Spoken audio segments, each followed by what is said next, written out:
President Kennedy assassinated. President John Fitzgerald Kennedy, the 35th President of the United States, was shot during a motorcade drive through downtown Dallas at 1 p.m. or 6 p.m. British time this afternoon.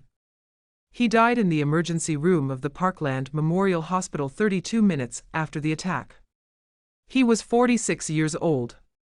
He is the third president to be assassinated in office since Abraham Lincoln, and the first since President McKinley in 1901. Police held as chief suspect Lee Oswald, said to be a self-styled communist who once renounced his U.S. citizenship and unsuccessfully sought to become a Russian citizen. The chairman of a Fair Play for Cuba committee, he was arrested in a cinema after a policeman had been killed.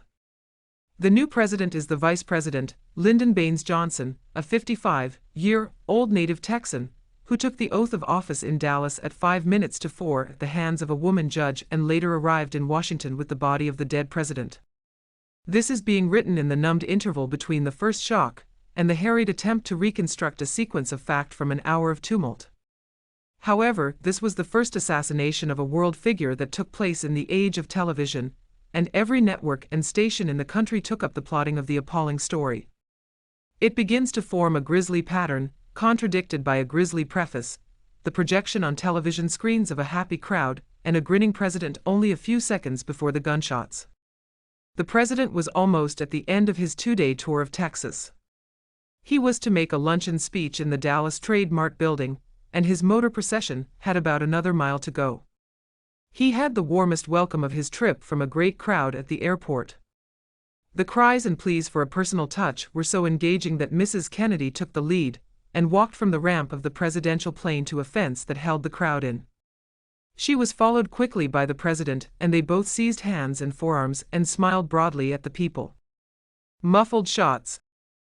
The Secret Service and the police were relieved to get them into their car, where Mrs. Kennedy sat between the president and John B. Connally, the governor of Texas. The Dallas police had instituted the most stringent security precautions in the city's history. They wanted no repetition of the small but disgraceful brawl that humiliated Adlai Stevenson in their city when he attended a United Nations rally on October 24. The motorcade was going along slowly but smoothly when 3 muffled shots, which the crowd first mistook for fireworks, cracked through the cheers. One hit the shoulder blade and the wrist of Governor Connally, who was taken with the president to the hospital, where his condition is serious. The other brought blood trickling from the temple of the sitting president.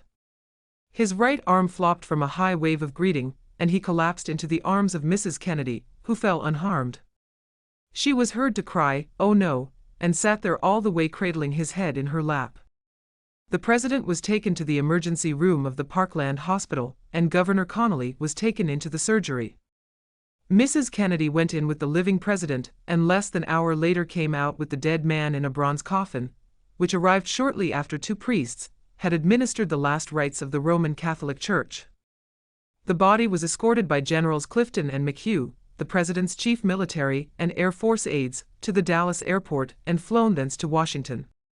Within an hour of the president's death, the Secret Service had found a sniper's nest inside the building from which the first witnesses swore the bullets had been fired.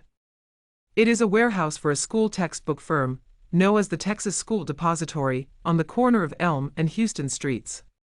In an upper room, whose open window commanded the route of the presidential motorcade, the servicemen found the remains of a fried chicken and a British .303 rifle with a telescopic sight.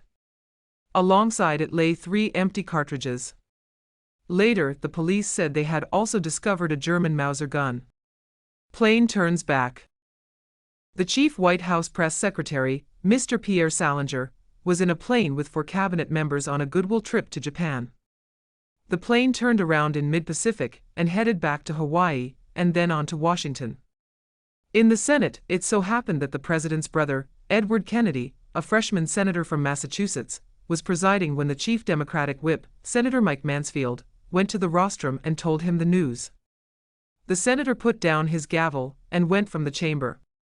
At the United Nations, the General Assembly was called into plenary session, and the Secretary General, Uthant, simply said that it was his solemn duty to express for all of them, quote, "the most profound sorrow at this tragic event and to convey our condolences to the family and to the government and people of the United States."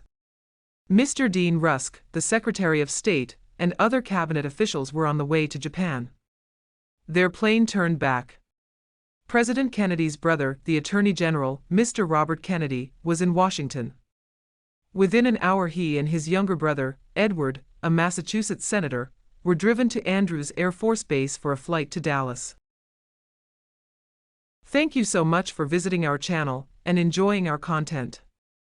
Please don't forget to like and subscribe, and if you really like us, maybe you can share it with your friends.